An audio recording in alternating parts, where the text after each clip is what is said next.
প্রিয় শিক্ষার্থীরা, আশা করি তোমরা সকলে ভালো আছো। আজকে আমরা যুক্তিবিদ্যার একটা লাইভ ক্লাসে অংশগ্রহণ করেছি জুম অ্যাপের মাধ্যমে। যদিও আজকে শিক্ষার্থীর সংখ্যা কম, তারপর আমরা ক্লাসটা এখন শুরু করছি। অলরেডি 10 মিনিট আমরা অতিবাহিত করেছি। একজন মাত্র শিক্ষার্থী যুক্ত হয়েছে, নাছির। এছাড়া আর কাউকে দেখতে পাচ্ছি না। তো যাই হোক, ক্লাসটা আমরা শুরু করছি। তো ক্লাসের শুরুতে তোমাদের সকলকে জানাচ্ছি আন্তরিক শুভেচ্ছা ও স্বাগতম। আর তোমাদের সাথে বরাবরের মতো এবারও আছি আমি, একে মোহাম্মদ সৈয়দ সাইফুল্লাহ, প্রভাষক দর্শন, ঢাকা স্টেট কলেজ। তোমরা আমাকে সবাই চেনো। তো যাই হোক, আজকে আমরা যে বিষয়টি নিয়ে আলোচনা করব সেটি হলো যুক্তিবিদ্যার দ্বিতীয় পত্রের 5ম অধ্যায়, এবং অধ্যায়টির নাম হচ্ছে কার্যকরণ সম্পর্ক প্রমাণ পদ্ধতি। এই অধ্যায়টির উপর আমাদের ইতোমধ্যে 5টি ক্লাস অনুষ্ঠিত হয়েছে। আজকে হচ্ছে 6ষ্ঠ ক্লাস। তো নাসির, শুনতে পাচ্ছ? জি স্যার। আচ্ছা, তো 6ষ্ঠ ক্লাসটি অনুষ্ঠিত হচ্ছে। তো আমরা দ্বিতীয় পত্র নিয়েই আলোচনা করছিলাম, এবং কার্যকরণ সম্পর্ক প্রমাণ পদ্ধতি অধ্যায়টা আসলে অনেকটা বড় অধ্যায়। সাধারণত বোর্ড পরীক্ষায় 2টো বা 2টোরও অধিক প্রশ্ন এই অধ্যায় থেকে হয়ে থাকে। তো আমরা 5টি ক্লাস ইতিমধ্যে করেছি। আজকে এটার উপর 6ষ্ঠ ক্লাস অনুষ্ঠিত হবে, এবং আগামীতে আমরা আরেকটি ক্লাস নিয়ে এই অধ্যায়টি শেষ করব। তো আজকে ক্লাসটিতে যাওয়ার পূর্বে পূর্বজ্ঞান যাচাইয়ের একটা পর্ব আছে, অর্থাৎ গত ক্লাসে যে বিষয়গুলো আলোচনা করা হয়েছে সেগুলো থেকে ছোটখাটো কিছু প্রশ্ন। নাসির, যদি পারো তাহলে উত্তর দেওয়ার চেষ্টা করো। দেখো, প্রথমে দিক ছিল যে প্রায়োগিক দিক হতে যৌথ অন্যায় ব্যতিরেকি পদ্ধতির সুবিধা কি। অর্থাৎ এইটা আমরা ভিডিও আকারে ক্লাসটা আপলোড করেছিলাম। সেখানে আমরা যৌথ অন্যায় ব্যতিরেকি পদ্ধতি পড়েছিলাম। তো সেখানে তার সুবিধা অসুবিধাও পড়েছিলাম। ওখান থেকে প্রশ্নটা ছিল যে প্রায়োগিক দিক হতে যৌথ অন্যায় ব্যতিরেকি পদ্ধতির সুবিধা কি। নাসির, কি ওই ক্লাসে যুক্ত ছিলে বা ওই ক্লাসটি কি করেছো? জি না স্যার। আচ্ছা, তাহলে তো তুমি পারবে না। তারপরে আমরা একটু উত্তরটা দেওয়ার চেষ্টা করি। সেটা হচ্ছে যে যৌথ অন্যায় ব্যতিরেকি পদ্ধতির প্রয়োগ খুবই সহজসাধ্য, এবং যে কোনো পরিবেশে সেটা প্রয়োগ করা যায়। এটা হচ্ছে ওই যৌথ অন্যায় ব্যতিরেকি পদ্ধতির একটা সুবিধা ছিল। এবং আরেকটা প্রশ্ন থাকবে ওই লেকচার থেকে, সেটা হচ্ছে যৌথ অন্যায় ব্যতিরেকি পদ্ধতির একটি অসুবিধা বলো। যেহেতু তুমি যুক্ত ছিলে না, তো উত্তরটা আমি দিয়ে দিচ্ছি। যৌথ অন্যায় ব্যতিরেকি পদ্ধতি অনেক সময় কার্যকরণ সম্পর্ক থেকে সহ অবস্থানের যে সম্পর্ক থাকে সেটাকে পৃথক করতে পারে না। তো যাই হোক, আজকে আমরা যে গুরুত্বপূর্ণ বিষয়টি নিয়ে আলোচনা করব সেটা হচ্ছে সহ পরিবর্তন পদ্ধতি। আমরা এই পদ্ধতিটার প্রকৃতি, সুবিধা অসুবিধা এবং ত্রুটি এগুলো নিয়ে আজকে আলোচনা করব। তো আশা করি নাসির আমার সাথে যুক্ত থাকবা আর ক্লাসটা মনোযোগ দিয়ে করার চেষ্টা করবা। ঠিক আছে? তো এইটা হচ্ছে, আমরা জানি কার্যকরণ সম্পর্ক প্রমাণ পদ্ধতি হচ্ছে 5টা। তার মধ্যে আমরা 3টা ইতিমধ্যে শেষ করেছি। আজকে হচ্ছে 4র্থ নম্বর পদ্ধতি, যেটা সেটার নাম হচ্ছে সহপরিবর্তন পদ্ধতি। তো এই পদ্ধতিটা, আজকে যে বিষয়টা আলোচনা করবো এই পদ্ধতি সম্পর্কে, তো তার মধ্যে আমরা যে বিষয়গুলো আলোচনা করব বা তোমরা যে শিখন ফলগুলো অর্জন করতে পারবে সেটা হচ্ছে সহপরিবর্তন পদ্ধতির প্রকৃতি ব্যাখ্যা করতে পারবে, এই পদ্ধতির সুবিধা অসুবিধা বর্ণনা করতে পারবে, এবং এই পদ্ধতির যে ত্রুটিগুলো আছে সেগুলো বিশ্লেষণ করতে পারবে। তো চলো আমরা মূল ক্লাসে যাই। ঠিক আছে? ওকে, তাহলে প্রথমে আমরা জানবো সহপরিবর্তন পদ্ধতিটা কি। তো প্রথমেই আসি যে সহপরিবর্তন, এই যে কথাটা, এই কথাটার অর্থ হচ্ছে একই সাথে পরিবর্তন বা হ্রাস বৃদ্ধি। অর্থাৎ একই সঙ্গে একটি বাড়লে অন্যটিও বাড়ে, বা একটি কমলে অন্যটিও কমে। অথবা অন্যভাবে উল্টোটাও হতে পারে যে একটি বাড়ছে অন্যটি সেই পরিমাণে কমছে, আবার একটি কমছে অন্যটি সেই পরিমাণে বাড়ছে। যেমন দেখো, আমরা ফ্যানের রেগুলেটরটা যখন চালু করি তখন কি হয়, রেগুলেটরটা যখন আমরা যত পরিমাণে ঘুরাই সেটির গতিও তত পরিমাণে বৃদ্ধি পায়। আবার সেটা যত কম করি তাহলে তার পরিমাণ, ঘোরার পরিমাণ কমে যায়। ঠিক সেই রকম গাড়ি যখন ড্রাইভ করি, এক্সিলেটর যত চাপি তত গাড়ির গতি কি হয়, বৃদ্ধি পায় একই সঙ্গে। আবার এক্সিলেটরটা যত কম ঢিল করে দেই তত গাড়ির হচ্ছে গতিটা কমে যায়। তাহলে একটার সঙ্গে আরেকটা পাশাপাশি পরিবর্তিত হয়। তো এই রকম যে পরিবর্তনটা সেটার নাম হচ্ছে সহপরিবর্তন, অর্থাৎ দুটো জিনিসের একই সাথে পরিবর্তন ঘটে। আর এই যে সহপরিবর্তন পদ্ধতি, তো এই পদ্ধতির সহপরিবর্তন কথাটা দ্বারা আসলে বোঝাচ্ছে একই সাথে পরিবর্তন বা হ্রাস বৃদ্ধি। বুঝতে পারছো? একই সাথে। জি স্যার। আচ্ছা, তাহলে এই সহপরিবর্তন পদ্ধতি এমন একটা পদ্ধতি, এর দ্বারা কি করা হয়, দুটো ঘটনাকে যখন আমরা একই সাথে পরিবর্তিত হতে দেখি তখন অনুমান করি যে তাদের মধ্যে একটা কার্যকারণ সম্পর্ক আছে। ওই যে যেমন বললাম, ফ্যানের সুইচ বা রেগুলেটরটা যখন বেশি মাত্রায় ঘুরাই তখন ফ্যানটার গতি বৃদ্ধি পায়, আবার এটা কম মাত্রায় ঘুরালে ফ্যানটার গতি কমে যায়। তাহলে দুটো ঘটনার মধ্যে একই সাথে যেহেতু পরিবর্তন ঘটছে, এ থেকে আমরা কি অনুমান করতে পারি এই ঘটনা দুটোর মধ্যে কি আছে, একটা কার্যকারণ সম্পর্ক মিল আছে। আছে। ঠিক আছে? পরিবর্তন। তাহলে ওই রকম ঠিক গাড়ির ক্ষেত্রেও তাই, এক্সিলেটরটা যত জি স্যার। মাত্রায় আমরা চাপবো তত গাড়ির গতি বৃদ্ধি পাবে, এক্সিলেটরটি যত মাত্রায় আমরা স্লো করবো বা ঢিল দিব তত, মানে চাপটা যত কমিয়ে দিব তত গাড়ির গতিও কমে যাবে। তো এইরকম পাশাপাশি দুটো ঘটনার মধ্যে যখন আমরা দেখবো একটা পরিবর্তনের সাথে সাথে অন্যটার পরিবর্তন ঘটছে, তখন সেই পরিবর্তনটি দেখে আমরা বলতে পারি যে এদের মধ্যে একটা কার্যকারণ সম্পর্ক আছে। আর যখন এরকম দুটো ঘটনার মধ্যে এই একই সাথে পরিবর্তন হওয়ার বিষয়টি দেখে যখন আমরা অনুমান করব যে তাদের মধ্যে কার্যকারণ সম্পর্ক আছে, তখন এ দুটি ঘটনার ক্ষেত্রে কি বলবো আমরা, যে এটা হলো সহপরিবর্তন পদ্ধতির সাহায্যে আসলে বোঝা যায় ঘটনা দুটোর মধ্যে কার্যকারণ সম্পর্ক। স্বপরিবর্তন পদ্ধতি। হ্যাঁ, সহপরিবর্তন পদ্ধতি। তাহলে আরেকটু ব্যাখ্যায় যাই, যে যুক্তিবিদ জন স্টুয়ার্ট মিল এই সহপরিবর্তন পদ্ধতির একটা সংজ্ঞা দিয়েছেন।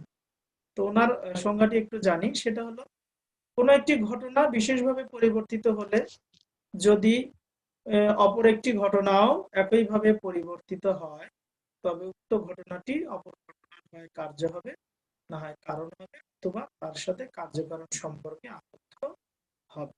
অর্থাৎ তিনি বোঝাতে চাচ্ছেন যে একটি ঘটনা পরিবর্তন ঘটলে যদি আরো একটি ঘটনার পরিবর্তন ঘটে, তাহলে ঘটনা দুটোর মধ্যে একটা কার্যকারণ সম্পর্ক থাকবে। সেক্ষেত্রে যে ঘটনাটি পূর্বে ঘটবে সেটিকে আমরা কারণ বলতে পারি, আর যেটি পরে ঘটবে সেটিকে আমরা কার্য বলতে পারি। ঠিক আছে? আশা করি তুমি বুঝতে পারছো। এরপর দেখো যে আরেকবার বলেন তো এই লাইনটা। আবারও বলি যে মিল বলছেন যে কোনো একটা ঘটনা যখন বিশেষভাবে পরিবর্তিত হয়, তখন এর সাথে সাথে যদি অন্য আরেকটি ঘটনাও পরিবর্তিত হয়, মানে ওই যে পরিবর্তন হয়, তাহলে ঘটনা দুটোর মধ্যে আমরা অনুমান করতে পারি একটা সম্পর্ক আছে। আর সে সম্পর্কটা হবে হলো কার্য কারণ সম্পর্ক। অর্থাৎ দুটো ঘটনার মধ্যে যেটি আগে ঘটবে এবং তার পরিবর্তনের সাথে সাথে যখন পরে ঘটা ঘটনাটিরও পরিবর্তন হবে, তখন আগে যেটা ঘটবে সেটাকে আমরা বলবো কার্য, এবং পরে যেটা ঘটবে তখন সেটাকে আমরা কি বলবো, কারণ। অর্থাৎ সরি, কারণ। আগে যেটা ঘটবে সেটাকে আমরা বলবো কারণ। কারণ, এবং পরে যেটা ঘটবে সেটাকে আমরা বলবো কার্য। আমরা জানি যে কারণেই কার্যকে ঘটায়, তাই না? কার্য। হুম। এরপর দেখো যে সহপরিবর্তন পদ্ধতি হলো অন্যই ব্যতিরেকী পদ্ধতির এক বিশেষ রূপান্তরিত অবস্থা। এই লাইনটাতে মনোযোগ দিবা, যেটা একটা এমসিকিউ হয়, যে সহপরিবর্তন পদ্ধতি হলো অন্যই ব্যতিরেকী পদ্ধতির এক বিশেষ রূপান্তরিত অবস্থা। অর্থাৎ অন্যই ব্যতিরেকী পদ্ধতি আমরা তো জানি সেটার একটা ভিন্ন রূপ হচ্ছে এই সহপরিবর্তন পদ্ধতি। কেন, সেটা আমরা পরবর্তীতেই জানতে পারবো। পাশাপাশি এটাও আবার একটু অমিলও আছে, সেটা হচ্ছে অন্যই ব্যতিরেকী পদ্ধতির যেমন লক্ষ্য হচ্ছে কার্যকারণ সম্পর্কে গুণগত দিক নির্ণয় করা, অর্থাৎ গুণগত মানটা নির্ণয় করা। আর সেখানে সহপরিবর্তন পদ্ধতির লক্ষ্য হলো কার্যকারণ সম্পর্কের পরিমাণগত দিক নির্ণয় করা। অর্থাৎ গুণ কি পরিমাণ কি এটা তো আমরা মোটামুটি জানি, তাই না? পরিমাণটা আসলে সংখ্যা বোঝায়, আর গুণটা হচ্ছে অভ্যন্তরীণ কিছু বৈশিষ্ট্যকে বোঝায়। তো অন্যয় ব্যতিরেকী পদ্ধতির সাহায্যে আমরা এই অভ্যন্তরীণ বৈশিষ্ট্য বা গুণগত দিকটা নির্ণয় করতে পারি। আর অন্যদিকে সহপরিবর্তন পদ্ধতির সাহায্যে আমরা কার্যকারণ সম্পর্কের পরিমাণগত দিকটি নির্ণয় করতে পারি। ঠিক আছে? হ্যাঁ, ঠিক আছে। আচ্ছা, এবার আসো আমরা এর একটা অপনয়ন সূত্র আছে সেটা একটু জানার চেষ্টা করি, যে যুক্তিবিদ বেইন এই অপনয়ন সূত্রটার উল্লেখ করেছেন। সেটা হলো একটি পূর্বক ও একটি অনুক যদি একই সাথে সমপরিমাণে বাড়তে বা কমতে থাকে তাহলে তাদেরকে কারণ ও কার্যরূপে গণ্য করতে হবে। অর্থাৎ একটি পূর্বক এবং একটি অনুক মানে হচ্ছে পূর্বে যেটা ঘটে সেটাকে আমরা বলতে পারি কারণ, অনুক যেটা সেটাকে আমরা কার্য বলতে পারি। কারণ এই দুটো যদি একই সাথে কার্য সমপরিমাণে বাড়তে বা কমতে থাকে তাহলে তাদেরকে কারণ বা কার্যরূপে গণ্য করতে হবে। তাহলে এটা হচ্ছে অপনয়ন সূত্র। অর্থাৎ অন্য বিষয়গুলোকে বাদ দিলে যখন আমরা দেখি একটির সাথে আরেকটির কোনো সংযোগ ঘটছে না তাহলে সেগুলোকে সরাসরি বাদ দেওয়া যায়, তাদের মধ্যে কার্যকারণ সম্পর্ক নেই সেটা বলা যায়। আর যে জিনিসটাকে বাদ দিলে অন্য জিনিসটারও সমস্যা তৈরি হয় তাহলে বুঝতে পারি যে একটার সাথে আরেকটার কার্যকারণ সম্পর্ক আছে। তো এটা ঠিক উল্টাটা, উল্টা পথে এটার বিচার করা আর কি। যাই হোক, এটা খুব একটা ইম্পর্টেন্ট জি নয় স্যার। অপনয়ন সূত্রগুলো। তারপরেও এই সূত্রটার একটা অর্থ আছে, এটা শুধু আমি বলে যাই। সেটা হলো যদি কোনো এক বিশেষ অনুপাতে পূর্ববর্তী ঘটনা ও পরবর্তী ঘটনার হ্রাস বৃদ্ধি ঘটে তাহলে ঘটনা দুটো কার্যকরণ সম্পর্কে আবদ্ধ হবে। তো কার্যকরণ নিয়ম অনুসারে পরিমাণের দিক হতে কারণ ও কার্য সমান, তাই যে বস্তু বা শক্তির কারণের মধ্যে থাকে তা সমপরিমাণে কার্যের মধ্যেও দেখা যায়। অর্থাৎ এ থেকে বোঝা যায় কারণের মধ্যে বস্তু ও শক্তির হ্রাস বৃদ্ধি ঘটলেই কার্যের মধ্যেও অনুরূপ হ্রাস বৃদ্ধি ঘটে। কিন্তু যে ক্ষেত্রে একটা পূর্ববর্তী ঘটনার মধ্যে হ্রাস বৃদ্ধি সত্ত্বেও অনুবর্তী ঘটনার হ্রাস বৃদ্ধি ঘটছে না, অর্থাৎ কারণের পরিমাণ কমছে বা বাড়ছে এ সত্ত্বেও কার্যের পরিমাণের কোনো পরিবর্তন হচ্ছে না বা সেটি পরিবর্তন হচ্ছে কমছেও না না। বা বাড়ছেও না, তখন বুঝতে হবে যে কার্য বা পূর্বে ঘটা ঘটনাটির সাথে পরবর্তীতে ঘটা ঘটনাটার আসলে কোনো সম্পর্ক নাই। আর যখনই দেখবো পূর্বে ঘটা ঘটনাটার হ্রাস বৃদ্ধির সাথে পরবর্তীতে ঘটা ঘটনাটার হ্রাস বৃদ্ধি ঘটছে তখন বুঝবো যে এটার মধ্যে সম্পর্ক আছে। তাহলে দুভাবে, যখন প্রথমটার সাথে পরেরটার পরিবর্তন ঘটবে তাহলে বুঝবো কার্যকারণ সম্পর্ক আছে, আর যখন দেখবো প্রথমটার সাথে পরেরটার কোনো সম্পর্ক নেই তখন বুঝবো যে কার্যকারণ সম্পর্ক নেই। ঠিক আছে, তো নাই। আমরা একটু মূল পদ্ধতিটাতে যাব। জি স্যার। যে এই সহপরিবর্তন পদ্ধতির আরেকটু ব্যাখ্যা দিব, সেটা হচ্ছে ওই একই কথা যেটা বলা হচ্ছে যে কার্যকরণ নিয়ম অনুসারে পরিমাণের দিক থেকে আমরা জানি কারণ ও কার্য সমান। অর্থাৎ কারণের মধ্যে যে পরিমাণ শক্তি থাকে কার্যের মধ্যেও ঠিক সেই পরিমাণ শক্তিই দেখা যায়। আর এ থেকে বোঝা যায় যে কারণের মধ্যে যদি কোনো বস্তু বা শক্তির হ্রাস বৃদ্ধি ঘটে তাহলে কার্যের মধ্যেও তেমনই পরিবর্তন ঘটবে। আর এক্ষেত্রে যদি দেখা যায় যে দুটি ঘটনা একই সাথে পরিবর্তিত হচ্ছে, অর্থাৎ দুটো ঘটনার মধ্যে একই সাথে পরিবর্তন হচ্ছে, অর্থাৎ এদের মধ্যে একটির কোনো হ্রাস বা বৃদ্ধির ফলে অপরটিরও সমপরিমাণে হ্রাস বা বৃদ্ধি ঘটছে, তাহলে আমরা কি ধরে নিব যে ঘটনা দুটোর মধ্যে একটা কার্যকারণ সম্পর্ক আছে। আর এক্ষেত্রে কার্যকরণ সম্পর্ক হ্যাঁ, আছে। জি, আর আচ্ছা। এক্ষেত্রে যে ঘটনা দুটোর মধ্যে যেটা আগে ঘটবে সেটাকে আমরা কি বলবো, কারণ বা পূর্ব। আর কারণ এক্ষেত্রে যে ঘটনাটি পরে ঘটবে সেটাকে আমরা বলবো পূর্ব অনুক বা কার্য। কার্য। হ্যাঁ, ঠিক আছে। জি স্যার। তারপরে দেখো এই যে সহপরিবর্তন পদ্ধতি বা এই যে পরিবর্তনটা ঘটছে একটার সাথে আরেকটার, সেটা দুই রকমের হতে পারে। কি রকম দুই রকম? যে একটা সমমুখী পরিবর্তন আর আরেকটা হচ্ছে বিপরীতমুখী পরিবর্তন। সমমুখী পরিবর্তনটা কি? দুটি ঘটনার মধ্যে যখন আমরা দেখবো একই সাথে একটা যেভাবে পরিবর্তিত হচ্ছে, অর্থাৎ একটি যদি বাড়ে এবং অপরটিরও যদি সমপরিমাণে বৃদ্ধি ঘটে, অর্থাৎ একটি বাড়ার ফলে অন্যটিও যদি বাড়ে, তাহলে এই পরিবর্তনের আমরা নাম দিতে পারি বা এই পরিবর্তনকে আমরা বলতে পারি যে এটা হচ্ছে সমমুখী পরিবর্তন। অর্থাৎ প্রথম ঘটনাটি বাড়লে আমরা দেখতে পাই পরের ঘটনাটিও বাড়ে, আর প্রথম ঘটনাটি কমলে বা পরিবর্তনটি কমলে পরের ঘটনাটির পরিবর্তনও কমে যায়। তাহলে এ ধরনের পরিবর্তনকে কি বলা হচ্ছে? সমমুখী, অর্থাৎ একইভাবে ঘটে। আর বিপরীতমুখী পরিবর্তন আছে একটা, সেটা হচ্ছে যখন দেখবো একটি ঘটনা বৃদ্ধি পাচ্ছে কিন্তু অপর ঘটনাটি ঠিক সমপরিমাণে হ্রাস পাচ্ছে, একটা বাড়ছে কিন্তু অন্যটা কমছে। আবার প্রথমটা যদি কমে তাহলে দেখবো যে দ্বিতীয়টা বা পরেরটা আবার বাড়ছে। কমছে। হ্যাঁ, তাহলে এই যে পরিবর্তনটা উল্টা পরিবর্তন, হ্যাঁ, এটাকে তখন আমরা বলতে পারি পরোক্ষ বা বিপরীতমুখী পরিবর্তন। বিপরীত হ্যাঁ, বিপরীতমুখী পরিবর্তন। হ্যাঁ, দেখো বাস্তবে এরকম ঘটে, যেমন আমরা সাধারণত বলে থাকি যে দাম বাড়লে চাহিদা কমে, আবার দাম কমলে চাহিদা চাহিদা বাড়ে। কমে। হ্যাঁ, তাহলে এটা হচ্ছে চাহিদা তোমার বাড়ে। হলো জি স্যার। বিপরীতমুখী পরিবর্তন। আবার একইভাবে বিপরীত অর্থনীতির পরিবর্তন। ভাষায় যদি বলি যে দাম বাড়লে যোগান বাড়ে, আবার দাম কমলে যোগান কমে, অর্থাৎ এটা দেখো সমমুখী পরিবর্তন, দোকানদার সমান যোগান কম সমানে সমমুখী পরিবর্তন। হ্যাঁ, বিষয়টা কি বুঝতে বুঝতে পারছি। পারছো? হুম। নাসির, বিষয়টা বুঝতে পারছো? হ্যাঁ আশা স্যার করি। বুঝছি। হ্যাঁ হ্যাঁ, এই পরিবর্তন দুটো মাথায় রাখবা। এবার আসো আমরা একটা সাংকেতিক উদাহরণ দেখি। দেখো এখানে সাংকেতিক উদাহরণটা কি, এখানে পূর্বক মানে যেটা আগে ঘটছে সেটাকে বোঝানো হচ্ছে, আর অনুপ মানে যেগুলো পরে ঘটছে। দেখো অন্যান্য সব অবস্থায় অপরিবর্তিত আছে, 1 নম্বর দৃষ্টান্তে, 2 নম্বর দৃষ্টান্তে, 3 নম্বর দৃষ্টান্তে। শুধু কয়ের ক্ষেত্রে পরিমাণটা যখন এক, ঠিক অনুগে যে প এর ক্ষেত্রে পরিমাণটা 1 গুণ বৃদ্ধি পেয়েছে। আবার 2 নম্বর দৃষ্টান্তে দেখো কয়ের ক্ষেত্রে পরিমাণটা যখন 2 গুণ বৃদ্ধি পেল, অনুগের ক্ষেত্রেও প এর ক্ষেত্রে পরিমাণটা 2 গুণ বৃদ্ধি পেল।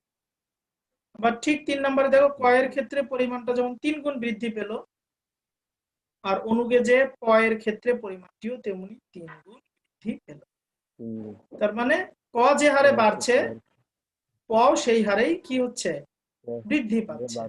হ্যাঁ, তাহলে এই যে এক্ষেত্রে আমরা কি অনুমান করতে পারি যে আসলে ক হচ্ছে প এর কারণ, অর্থাৎ হ্যাঁ, একটার পরিবর্তন দেখে ঠিক অন্যটার পরিবর্তন যখন আমরা দেখতে পাবো তখনই বলা হবে ক হচ্ছে প এর কারণ। তো এবার আসো আমরা কিছু বাস্তব উদাহরণে যাই।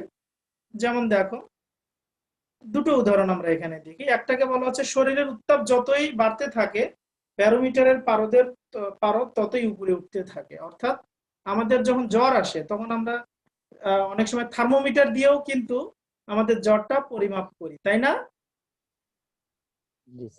হ্যাঁ, তাহলে শরীরের তাপমাত্রা বৃদ্ধি পেলে থার্মোমিটারের পারদের গতি উচ্চতাও বৃদ্ধি পায়। অর্থাৎ সেটা 96 থেকে 97, 98, 99, 100 ডিগ্রি, 102, 3, 4 ডিগ্রি পর্যন্ত চলে যায়। যত উত্তাপ বাড়ে তত ওইটার পারদের উচ্চতা বাড়তে থাকে। আবার উত্তাপ দেখবা যে যত কমে ঠিক তেমনি পারদের উচ্চতা বা ইয়াটা ততই নিচে নামতে থাকে। তাহলে এ থেকে সিদ্ধান্ত করা যায় যে উত্তাপের চাপ মানে শরীর যত গরম হয় তার এই গরমের সাথে পারদের ওঠানামার একটা সম্পর্ক আছে। কি কথাটা বুঝতে পারছো? এটা আমাদের সবসময়। তেমনি দেখো বাজারে যখন কোনো একটি পণ্যের সরবরাহ বাড়ে অর্থাৎ যোগান বাড়ে তখন তার দাম কমে যায়, আবার যখন ওই দ্রব্যের সরবরাহ কমে যায় তখন তার দাম বেড়ে যায়। অনেক ক্ষেত্রে আবার এরকম হয়। তো এ থেকেও আমরা কি সিদ্ধান্ত করতে পারি যে দ্রব্যের সরবরাহ এবং তার মূল্যের মধ্যে একটা কার্যকারণ সম্পর্ক আছে। তাহলে এটা হচ্ছে বিপরীতমুখী পরিবর্তন, যে একটা বাড়লে আরেকটা কমে যায়, ঠিক চাহিদার ক্ষেত্রে যেটা। তাহলে আমরা মোটামুটি এটাও বুঝতে পারছি।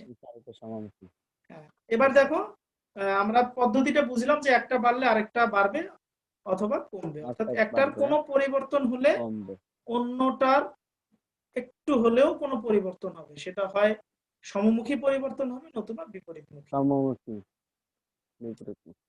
ঠিক আছে, এবার দেখো আমরা সহপরিবর্তন পদ্ধতির কিছু সুবিধা জানবো।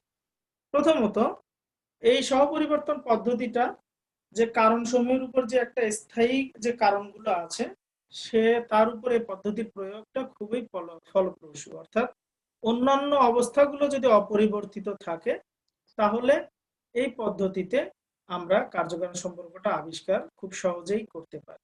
অন্যান্য অবস্থাগুলো কি, দেখো বাজারের যে উদাহরণটা দিলাম যে দ্রব্যের দাম বাড়লে চাহিদা কমে বা দাম কমলে চাহিদা বাড়ে, সেখানে কিন্তু অন্যান্য অবস্থার অপরিবর্তিত থাকতে হয়। মানে ধরো যদি আমরা বলি যে চিনি কিনবো, তো চিনির যখন দাম বাড়বে তখন যদি তুমি তখন কি করবে, ধরো চিনির এখন কেজি হলো 100 টাকা, যখন চিনির দাম বেড়ে 200 টাকা হয়ে যাবে ধরো কেজি, তখন কি হবে, তোমার চাহিদা কমে যাবে, আগের মতো তুমি কিনবা না। এক্ষেত্রে অন্যান্য অবস্থা যদি স্থির থাকে, অন্যান্য অবস্থাগুলো কি, ধরো যদি গুড়ের দাম, চিনির বদলে মানুষ গুড় ব্যবহার করে, তো গুড়ের দামটাও কিন্তু আলাদাভাবে স্থির থাকতে হবে বা সেই পরিমাণে স্থায়ী থাকতে হবে। যদি সেটা না হয় তাহলে মানুষ তখন চিনির দাম বাড়লেও দেখবা যে চিনি কিনবে না, গুড় কিনবে, এইরকম একটা অবস্থা তৈরি হচ্ছে। তো অন্যান্য সবকিছু স্থির থাকলে বাজারে যদি ধরা হয় যে কেবল চিনি আছে, তাহলে তখন যদি চিনির দাম বাড়ে তখন দেখবো মানুষের চাহিদা কমে যাবে ধীরে ধীরে। তো এইটাই বলা হচ্ছে স্থায়ী কারণের উপর এই পদ্ধতির প্রয়োগ খুবই ফলপ্রসূ। আরেকটা হচ্ছে কার্যকারণ সম্পর্কের পরিমাণগত দিক নির্ণয়, এই পদ্ধতির প্রয়োগ খুবই সুবিধাজনক। অর্থাৎ আমরা পরিমাণটা তো জানতে পারছি, তাই না? কি পরিমাণে বাড়ছে, জি কি স্যার। পরিমাণে কমছে। তাহলে এই পদ্ধতি দিয়ে কার্যকারণ সম্পর্কের পরিমাণগত দিক নির্ণয় করা যায়। এটা হলো সুবিধা। আরেকটা সুবিধা হচ্ছে এই পদ্ধতি ব্যতিরেখী পদ্ধতি পরিপূরক হিসেবে ব্যবহার করা যায়। অর্থাৎ আমরা ব্যতিরেখী পদ্ধতি যেটা আগে পড়েছি সেই পদ্ধতির বিকল্প হিসেবে এটা ব্যবহার করা যায়। আরেকটা সুবিধা, এই পদ্ধতি পরীক্ষণ ভিত্তিক হলে এর সাহায্যে নিশ্চিত সিদ্ধান্ত লাভ করা যায়। কারণ আমরা জানি নিরীক্ষণের ক্ষেত্রে ভুল হয়, কিন্তু এটা যদি পরীক্ষণ ভিত্তিক হয়, অর্থাৎ পরীক্ষণের মাধ্যমে যদি এই পদ্ধতি প্রয়োগ করা হয়, তাহলে আমরা নিশ্চিত সিদ্ধান্ত লাভ করতে পারি।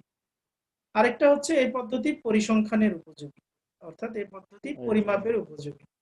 আর আরেকটা সুবিধা হচ্ছে বৈজ্ঞানিক আবিষ্কার ও সিদ্ধান্ত প্রতিষ্ঠায় অন্য পদ্ধতির চেয়ে এর প্রয়োগ বেশি। অর্থাৎ অন্যান্য যে পদ্ধতিগুলো আছে সেগুলোর থেকে বৈজ্ঞানিক সিদ্ধান্ত প্রতিষ্ঠার ক্ষেত্রে এর প্রায়োগিক মূল্যটা বেশি। এগুলো হচ্ছে এই পদ্ধতির সুবিধা। স্যার 3 নাম্বারটা আরেকবার বুঝুন তো। 3 নাম্বারটা হচ্ছে এটা ব্যতিরেকী পদ্ধতি, যেখানে আমরা ব্যবহার করতে পারবো না সেখানে আমরা এই পদ্ধতির সাহায্যে দুটো ঘটনার কার্যকারণ সম্পর্ক আবিষ্কার করতে পারি। মানে একটা আরেকটার পরিপূরক বা বিকল্প হিসেবে ব্যবহার করা যায়, সহজ কথা। জি স্যার। আচ্ছা, আমরা এবার কিছু অসুবিধায় যাব। আমাদের ক্লাসটি আর মনে হয় 10 মিনিট স্থায়ী হবে। আমরা কিছু অসুবিধা আলোচনা করব। ঠিক আছে, তাহলে সহপরিবর্তন পদ্ধতির কিছু অসুবিধা আছে, সেগুলো দেখে নেই। যে প্রথমত, গুণগত পরিবর্তনশীল ঘটনাবলীর ক্ষেত্রে এই পদ্ধতি প্রযোজ্য নয়।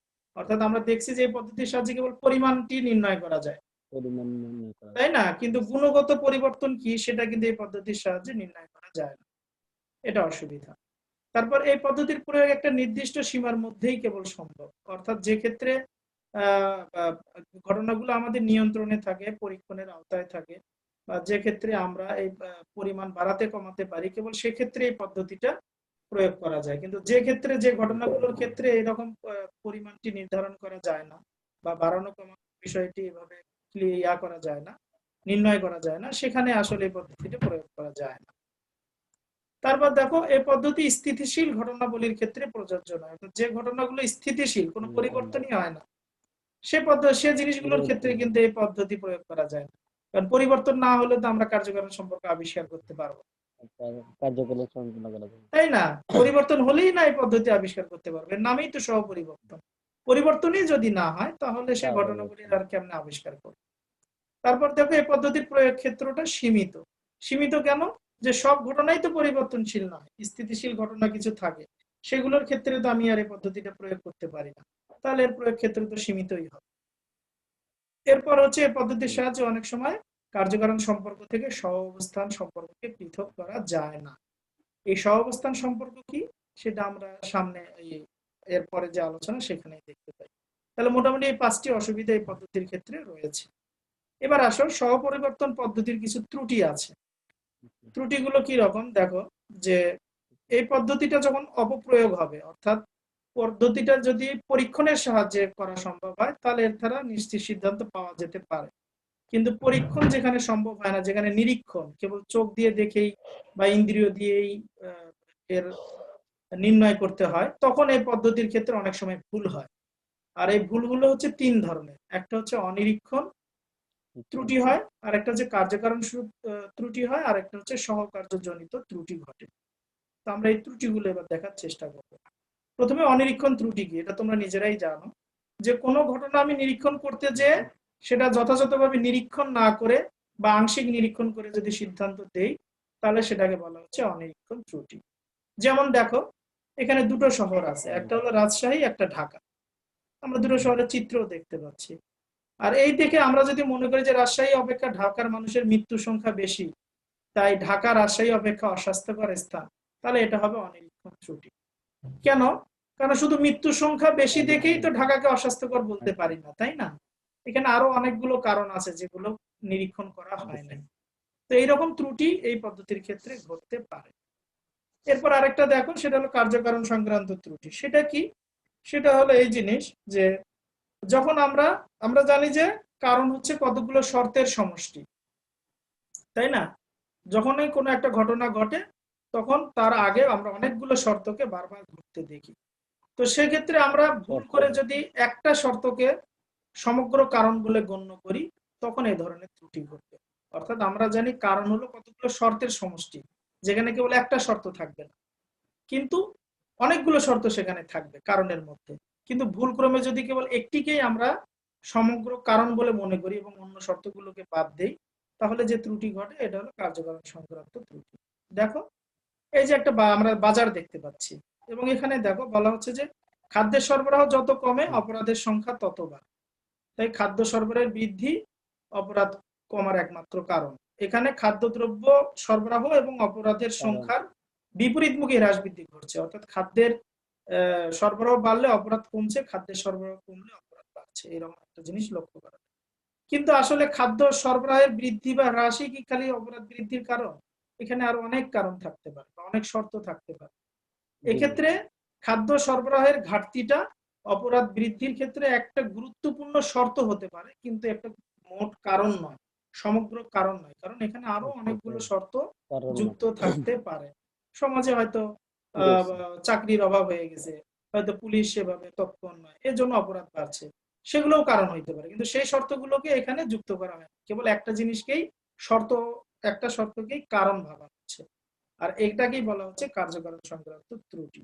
অর্থাৎ আমরা জানবো যে শর্ত, অনেকগুলো শর্ত মিলে কারণ তৈরি হয়, সেখানে অনেকগুলো শর্তকেই একত্রে আমরা কারণ বলবো, একটা শর্তকে নয়। যখন ভুলক্রমে একটা শর্তকে কারণ বলা কারণ হবে বলে তখন এই ত্রুটি ঘটবে। তারপরে দেখো আরেকটা সর্বশেষ ত্রুটি, সেটা হলো কার্যকারণ সংক্রান্ত ত্রুটি বা অনুপপত্তি। সেটাতে আরেকটা দেখো, সেখানে কি বলা হচ্ছে যে আমরা অনেক সময় ঘটনা নিরীক্ষণে আমরা দুটি সহাবস্থিত ঘটনাকে একসাথে ঘটতে দেখি। ঠিক আছে, সবসময় একটি আগে, অন্যটি অনেক সময় পরে ঘটে, কিন্তু এরা আসলে একই সময়ে সৃষ্টি। তাদের গতির কারণে আমরা একটাকে আগে দেখি, আরেকটাকে পরে দেখি। কিন্তু ভুলক্রমে যদি তাদেরকে আমরা কার্যকারণ বলে ভেবে বসি, যে একটা যেহেতু আগে ঘটছে সেটা কারণ, যেহেতু পরে ঘটছে অন্যটা সেটা কার্য, তাহলে যে ত্রুটি ঘটবে সেটাকে বলা হচ্ছে সহকার্যজনিত ত্রুটি, বা এটাও কার্যকারণ সংক্রান্ত ত্রুটি। যেমন দেখো, আকাশে যখন ঘর্ষণ লাগে, মেঘে মেঘে যখন ঘর্ষণ লাগে, তখন কি হয়? বিদ্যুৎ চমকানোটা আমরা আগে দেখতে পাই, আর পরে কি হয়? শব্দটা শুনতে পাই। কিন্তু আসলে মেঘে মেঘে ঘর্ষণ লাগলে দুটো জিনিস একসাথেই সৃষ্টি হয়, শব্দটা দিই তাই না? একসাথেই সৃষ্টি হয়, কিন্তু ভুলক্রমে আমরা কি করি, যেহেতু আমাদের বিদ্যুৎ চমকানোটা আগে চোখে পড়ে, সেটাকে আমরা কারণ মনে করি এবং শব্দটাকে আমরা কার্য মনে করি, যদিও দুটো আচ্ছা একসাথেই ঘটতেছে। কারণ মনে তো এই ভুলটা হয়, এই ত্রুটিটাও এই সহপরিবর্তন পদ্ধতির ক্ষেত্রে সাধারণত ঘটতে পারে। তাহলে আমাদের আজকের আলোচনাটা এটাই, আমরা সহপরিবর্তন পদ্ধতির ব্যাখ্যা জানলাম, সুবিধা অসুবিধা জানলাম এবং এর ত্রুটিগুলো জানলাম। তো এবার আজকের আলোচনা থেকে ছোট্ট মূল্যায়ন আমি দ্রুত শেষ করব, আমাদের টাইম যেহেতু নাই। দেখো, আজকের আলোচনা আমরা বললাম সহপরিবর্তন পদ্ধতির অর্থ কি। সহপরিবর্তন পদ্ধতির অর্থ আমরা জানি যে এটা হলো একই সাথে পরিবর্তন বা হ্রাস বৃদ্ধি।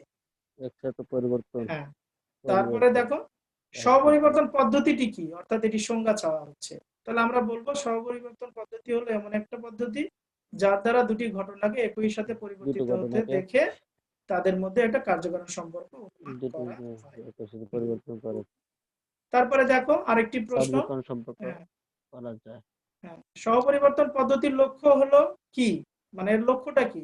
এর লক্ষ্য দুটো ঘটনার মধ্যে কার্যকারণ সম্পর্কের পরিমাণগত দিক নির্ণয় করা। কার্যকর সম্পর্ক তাহলে তৈরি করা এটাও আমরা আজকের আলোচনা থেকে জানতে পারলাম। পাশাপাশি সর্বশেষ যেটি আরেকটি জানলাম, সেখান থেকে প্রশ্ন, সেটা হচ্ছে সহপরিবর্তন পদ্ধতি কোন পদ্ধতির রূপান্তরিত অবস্থা, অর্থাৎ কোন কোন পদ্ধতির বিকল্প হিসেবে এটিকে ব্যবহার করা যায়। আমরা দেখলাম যে এটি অন্যয়ী ও ব্যতিরেকী পদ্ধতির বিকল্প বা রূপান্তরিত অবস্থা, বা অন্যয়ী ব্যতিরেকী পদ্ধতির বিকল্প হিসেবে এটি ব্যবহার করা যায়। তো আশা করি তুমি মোটামুটি উত্তরগুলো দিতে সক্ষম হয়েছো বা লিখে নিতে সক্ষম হয়েছো। তো এই পর্যায়ে দেখো, ছোট্ট একটা বাড়ির কাজ থাকবে, বুঝছো? আজকের আলোচনা থেকে যে সহপরিবর্তন পদ্ধতির এই যে সুবিধাগুলো বললাম, সেগুলো বিশ্লেষণ করো, অর্থাৎ কোথায় কোথায় এই সুবিধাটা, এই পদ্ধতিটা আমরা ব্যবহার করতে পারি, কিছু সুবিধা। ঠিক আছে, এইটুকু করবা। আর আজকে তুমি যেহেতু এই ক্লাসে যুক্ত ছিলে, এজন্য তোমাকে জানাচ্ছি আন্তরিক ধন্যবাদ। আমাদের ক্লাস টাইমটাও শেষ। তো যাই হোক, আশা করি তুমি ভালোই আছো। আমরা আজকে এটা এই পর্যন্তই রাখবো, ঠিক আছে? আমাদের ক্লাসটা ইনশাআল্লাহ আগের ক্লাসও আমাদের সাক্ষাৎ হবে। সে পর্যন্তই, আল্লাহ হাফেজ। ঠিক আছে।